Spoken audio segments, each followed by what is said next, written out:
Assalamualaikum warahmatullahi wabarakatuh. Hari ini saya nak buat ulasan perlawanan di antara Malaysia menentang Uzbekistan, yang mana Malaysia kalah 5-1. Walaupun kalah, pertunjukan ataupun corak permainan yang Malaysia tampilkan pada perlawanan semalam adalah sangat-sangat berbeza berbanding perlawanan ketika menentang Jordan hari itu yang kalah 4-0. Dan kita perlu ingat yang Uzbekistan adalah pasukan yang mempunyai ranking yang sangat baik, yang mana mereka berada di kedudukan 84 dunia. Jadi pencapaian untuk Malaysia menjaringkan satu gol menentang pasukan seperti Uzbekistan yang mempunyai corak permainan yang lebih baik, pemain yang sangat berkualiti, yang bermain di Eropah dan juga fizikal yang lebih besar daripada pemain-pemain Malaysia adalah satu pencapaian yang boleh dibanggakan. Sebab apa? Sebab Malaysia pun hantar pasukan yang boleh dikatakan skuad kedua ataupun skuad untuk diuji bagi mengenal pasti ada ataupun tidak pemain-pemain yang boleh dipanggil untuk next call up. Okey, tanpa membuang masa, kita masuk ke dalam ulasan perlawanan. Saya akan mulakan dengan kelemahan pasukan Malaysia. Kelemahan pasukan Malaysia yang pertama adalah di bahagian pertahanan, yang mana pada perlawanan semalam kita boleh lihat ketika Malaysia diserang, Malaysia bermain dengan defensive line yang agak rendah. Tidak menjadi masalah untuk bermain dengan defensive line yang agak rendah. Tetapi apa yang menjadi masalahnya adalah ketika Malaysia diserang dan Malaysia bertahan dengan defensive line yang agak rendah, Malaysia bermain dengan terlalu rapat. Gap antara center back dan juga full back amat-amat rapat.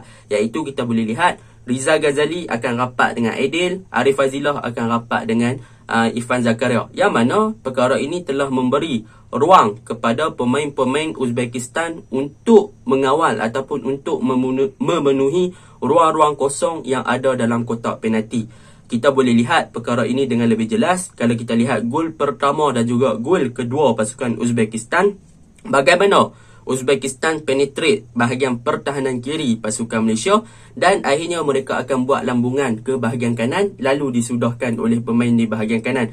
Itu yang berpunca. Sebab apa? Sebab apabila Malaysia bermain dengan defensive line yang agak rendah dan gap antara full back dan juga center back agak rapat, belakang ni akan kosong. Sebab apa? Sebab Arif Fazilah akan rapat ke tengah dan di bahagian belakang dia agak kosong. Jadi dengan senangnya pemain-pemain penyerang Uzbekistan akan manfaatkan ruang tersebut untuk kita boleh lihat situasi Arif Fazilah akan berada berkeseorangan dan dia akan cuba marking seorang player, tetapi di belakang beliau akan ada dua ataupun seorang player Uzbekistan yang lain menanti untuk menerima umpanan. Jadi itu kesilapan pertama lah di bahagian pertahanan. Bermain dengan defensive line yang agak rendah dan bermain dengan gap yang terlalu rapat sehingga menyebabkan pemain-pemain Uzbekistan mampu untuk menggunakan ruang-ruang yang terlalu besar di dalam kotak penalti untuk bermain dengan cutback. Boleh saya katakan kebanyakan gol pasukan Uzbekistan semalam adalah daripada corak permainan futsal, yang mana masuk ke kiri, passing kat daripada kiri, pindah pergi kanan skor. Memang corak permainan Uzbekistan sangat-sangat menarik lah, tak dapat dinafikan akibat daripada kegagalan pertahanan pasukan Malaysia semalam. Dan yang kedua, pertahanan Malaysia juga, mereka selalu lost marking dan mereka selalu tak mampu untuk melakukan pressing. Sebab apa? Sebab kita boleh lihat gol yang ketiga melalui tandukan, yang mana hantaran lintang yang dilakukan oleh pemain Uzbekistan ke dalam kotak penalti Malaysia tidak langsung dihalang oleh Aidil ataupun Zafwan, dan pemain striker Uzbekistan yang nombor 9 tu melakukan free header, yang mana dia tidak dijaga, tidak dikawal sama ada oleh Aidil ataupun Irfan Zakaria, dan tiada seorang player yang untuk challenge hantaran lintang tersebut. Jadi boleh dikatakan semalam pertahanan Malaysia agak ketara lah dia punya problem.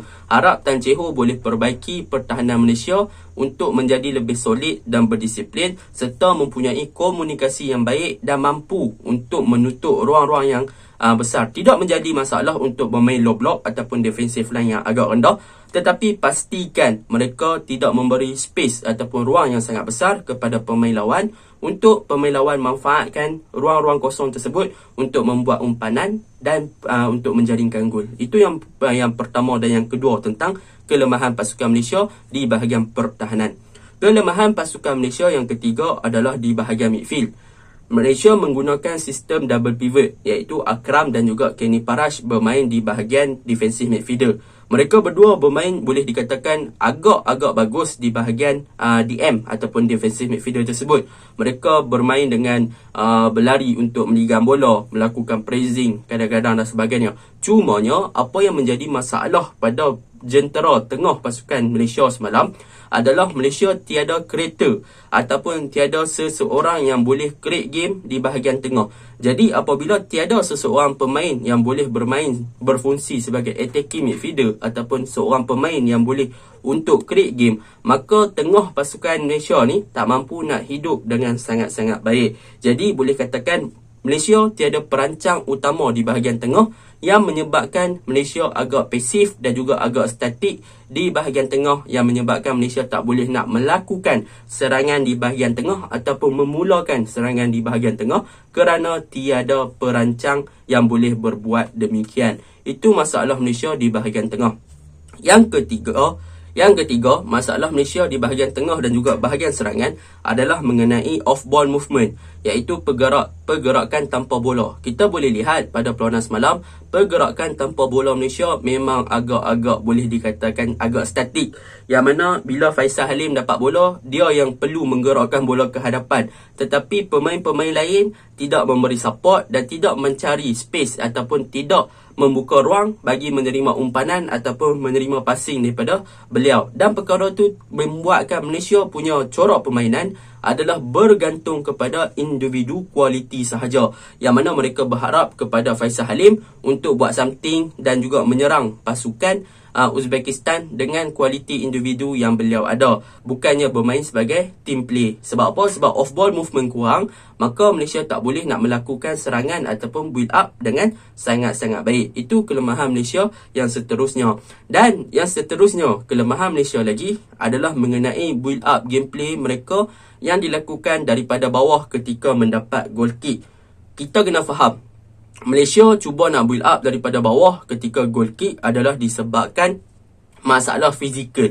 Yang mana jika Malaysia cuba untuk main build up terus ke atas, goalkeeper buat goal kick sampai ke atas, Malaysia akan kehilangan bola dengan lebih cepat. Tetapi satu tindakan yang bijak oleh Tan Chee Ho apabila dia cuba untuk buat build up gameplay daripada bawah dengan passing ke pertahanan untuk untuk menggerakkan build up melalui bawah lah.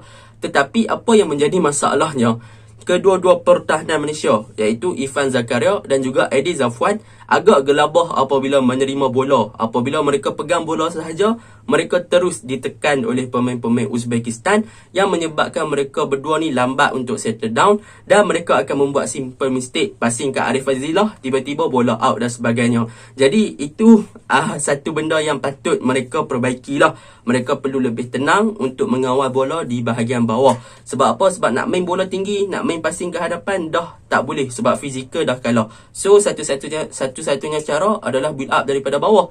Tetapi apabila build up daripada bawah, mereka pula gelabah dan mereka tak tenang dan gagal untuk kontrol pressure ataupun tekanan yang dilakukan oleh pemain-pemain Uzbekistan pada perlawanan semalam. Itu yang kelemahan Malaysia yang seterusnya.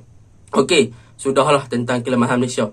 Dan kelemahan Malaysia yang terakhir lah saya boleh cakapkan, kebanyakan short passing ataupun passing-passing yang cuba dilakukan oleh pemain Malaysia agak boleh dikatakan senang dibaca dan juga senang diintercept oleh pemain-pemain lawan.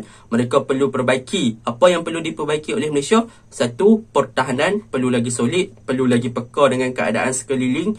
Nak main low block tak ada masalah, tapi pastikan tidak memberi ruang kepada pemain-pemain lawan.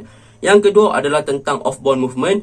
Pergerakan tanpa bola Malaysia perlu lebih banyak dan mereka tak boleh terlalu pasif dan juga statik. Yang ketiga, Malaysia perlukan perancang utama untuk menggerakkan serangan di bahagian tengah supaya player-player Malaysia ni lebih kreatif di bahagian tengah. Yang keempat, Malaysia tak boleh nak mengharapkan kepada individu kualiti saja untuk membuat game. Jika tidak, memang menjadi masalah lah. Okey, kita masuk kepada kekuatan yang boleh kita puji tentang pasukan Malaysia.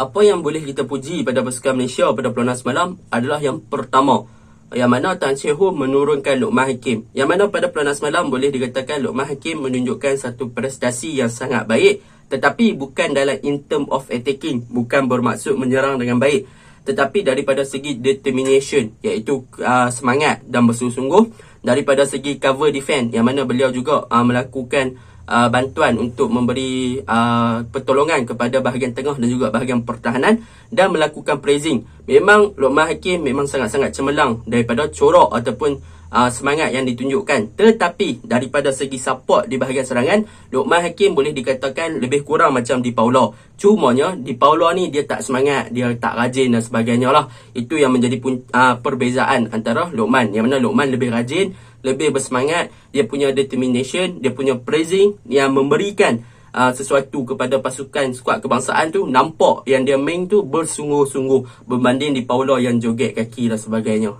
Itu yang perlu kita ketahui lah, yang kita boleh puji tentang Luqman Hakim.